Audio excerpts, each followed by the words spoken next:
Our guest, I knew his mother.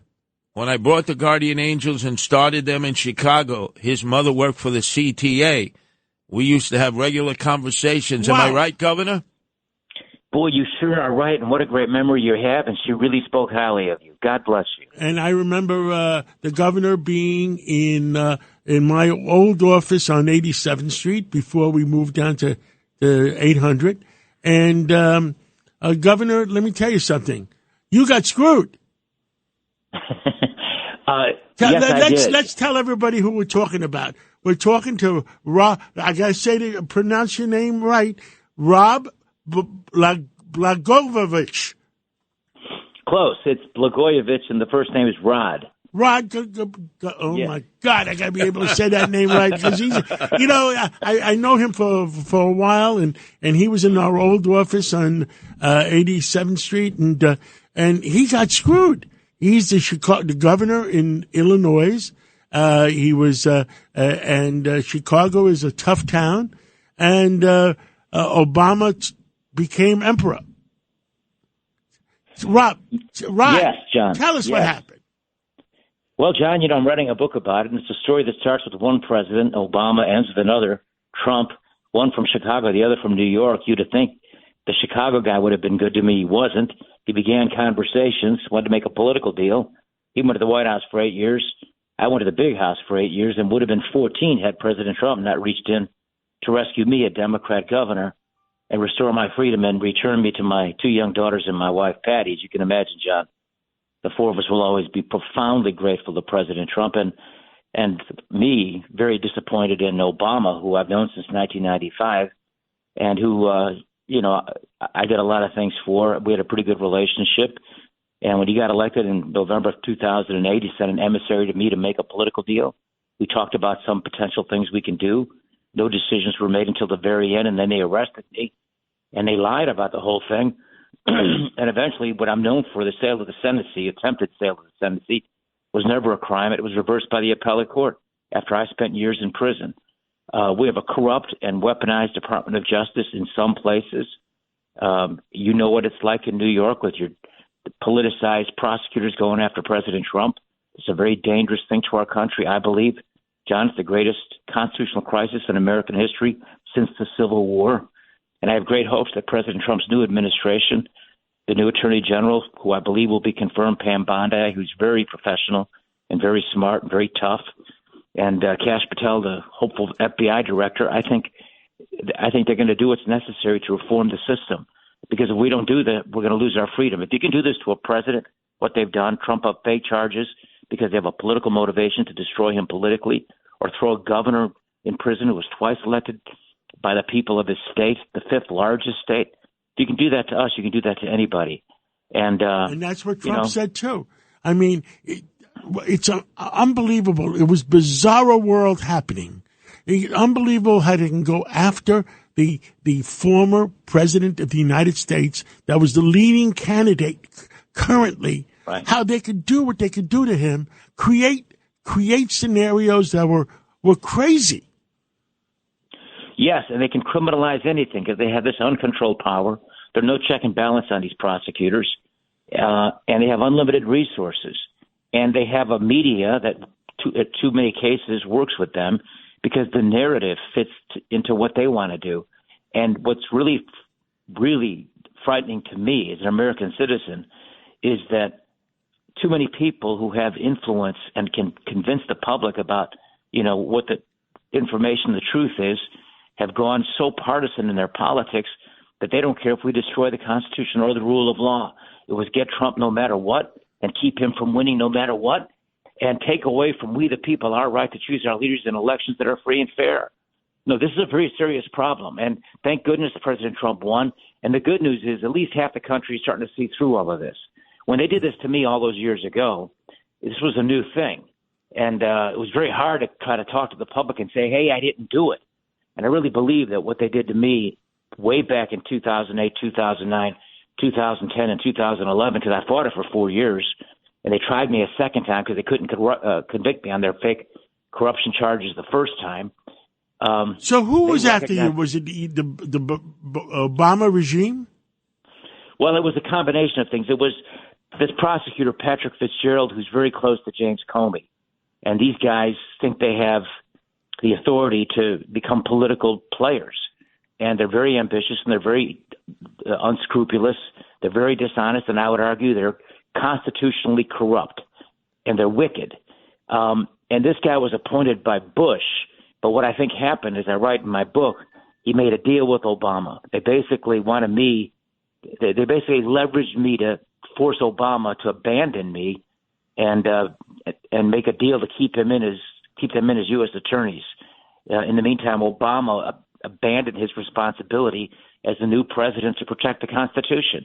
Because if I'm guilty of selling a Senate seat, Obama's guilty of trying to buy it because he started the whole thing by sending an emissary to me on election night to make a political deal. Now, speaking of election night, Governor Rod Blagojevich, you're Serbian, right? Serbian background? Yes, Curtis, I am. All right, and Chicago through and through, we see that Brandon Johnson, not even a Democrat, a socialist, has stood up defiantly to the border czar and to the president, even against the will of his own constituents, mostly African Americans in Chicago, and said, we are not going to cooperate with ICE. Hell no, we won't let them go. Where does it stand at this point? Well, that's his position, and that's a violation of federal law. It's a violation of federal law to harbor people who've broken the law. And if he gets in the way of the efforts of ICE to find those who are here illegally and then send them back to where they came from, he's breaking federal law. And Tom Homan has made it abundantly clear that this new administration is going to take strong action against that sort of intransigence by an elected mayor who has a responsibility, his first duty. And you know this as well as anybody, Curtis, and thank you for the work you've been doing for decades. The first duty of government is public safety. And, the need for the guardian angels is because too many people in high office are failing in that responsibility. And so if the mayor, our mayor, Brandon Johnson, stands in the way of ICE, I think he's going to face a real serious problem from a very determined administration to keep its campaign promises and to make America safe again. And his own constituents who voted him into office, African Americans in Chicago, who have turned on him and said, you have forsaken us for people we don't even know. Yes, and this is what's become of today's Democratic Party. You know, I was a Democratic governor, twice elected. I was a Democratic congressman, 3 times elected. I was the first governor to endorse Obama. I regret that, knowing what I know now. But the Democratic Party was supposed to be the party, claims it's the party that supports the black community. And yet here is another example how Democratic political leaders in the highest offices put the interests of others above the interests of underprivileged citizens living in underprivileged neighborhoods, the black community. And in this case, it's illegal migrants over black people. And it's unbelievable how disrespectful these Democratic leaders are to the black community when the black community is the only reason Democrats win elections. Because we Democrats have been able to benefit by getting better than 90% of the general election vote from black constituents. And so it's another example of just taking the black community for granted, and yet another example of a cynical, I would argue, racist policy by leading Democrats right from Washington in the big states, in the big cities, and Brandon Johnson among them, that put the interests of others above black people once again. But the black community is waking up to it. They're seeing it, and it's among the reasons why Trump did so well among black folks. Just as Chicago has had its transition, mostly Irish, I remember your mom, working for the CTA, which is our equivalent of the MTA here, gave me advice on how to work with the new mayor, Jane Byrne, and the police superintendent, Breeziak, because they wanted to arrest me for organizing in Chicago. And I will always be grateful. She told me exactly what to say to Mayor Jane Byrne and the police superintendent, Breeziak, to get them off of this notion that I was the problem and not the gangs like the Black Gangster Disciples and the Latin Kings. So many thanks to your mom. Now, in addition, wow, Curtis, that's amazing. I'm sorry. Go ahead, John. My phone. Since we're washing laundry, didn't Obama screw my Greek friends in Chicago with that bank? What was the name of that bank? Broadway Bank? The Broadway Bank. Yeah. They used to play basketball with Obama every day. Yes. And then they became, ironically, that bank the subject of a federal investigation. And Obama did what he does to people, and that is he ran for the hills to protect himself. And Broadway Bank was owned by the family for like 30, 40 years, and the father died, and the kids took over and wanted to do the right thing. And what happened? The name is Janulius. Janulius. And, yes. And they opened another bank in New York in one of our buildings. Yes. Look, politics is a rough business, and some people are more selfish than others. There's another guy that was really hammered by Obama, a guy that was extremely generous to him, who got into some difficulties. I'm not even sure that the things he did were crimes. They may not have been. A guy named Tony Resco. Obama asked him to buy him a lot next to a mansion that the Obamas bought after he was elected to the United States Senate. And the lot cost something like $750,000. And this guy, Resco, a very kind soul, I met Obama through Resco, bought him the lot. And then believe it or not, here's the new U.S. Senator, doesn't have enough money to afford the adjoining lot with a mansion, so he asks his friend to buy him the lot. And then as his presidential aspirations improved, first thing he did was he went and suddenly he was getting scrutinized at a higher level, goes to his friend Resco and says, hey, I got to pretend like this lot's not mine. I got to put a fence up. And as I mentioned on the Joe Rogan podcast, Obama didn't just ask for a chain link fence. He asked for an iron fence to fit the mansion, and then he handed Resco a bill for $13,000. And then Resco was squeezed by the feds to say things about me and Obama. And he won't do it. He won't lie. He won't make up things. And then he sits in solitary confinement for 4 years, and President Obama pretends like he never knew the guy and lets the guy basically drown.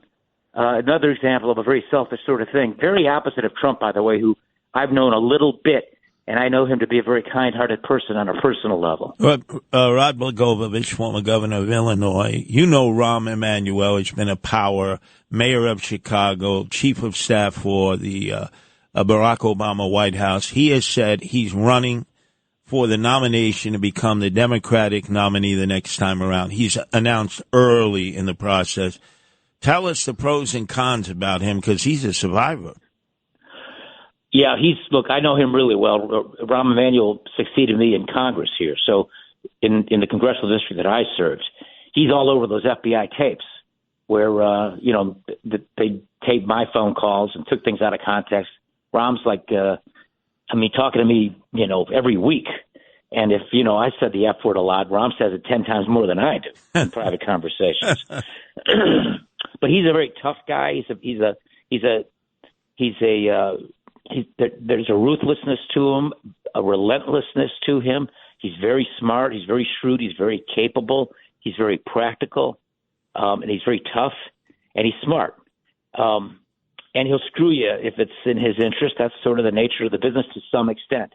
Do I think he'd be a good chairman for the Democratic Party to get them to win elections again? I do think he would be. He's very astute politically. Is that breaking news? What's that? That he would be good? Yeah, he'll be a good chairman for the Democratic Party? I think he'll be an effective chairman for the Democratic Party, and I think his view of where the Democratic Party should go by abandoning the crazy lunatic fringe, the left-wing fringe of the Democratic Party, and guiding it more towards a practical, common-sense approach, I think politically would be very good. Now, do I think that party can fix itself and become the party that I thought it was and what we were supposed to be when I was a Democratic governor, Democratic congressman? Well, Bill Clinton was a Democratic governor. Democratic governor and president. I was Bill Clinton. I helped run the campaign in New York. I know. When I met you, I was fascinated by that, and that you showed me photographs of you and Bill Clinton. No, that kind of Democratic Party that Bill Clinton, the Kennedy family, the Mario Cuomo to a large extent, that kind of Democratic Party is not the Democratic Party today.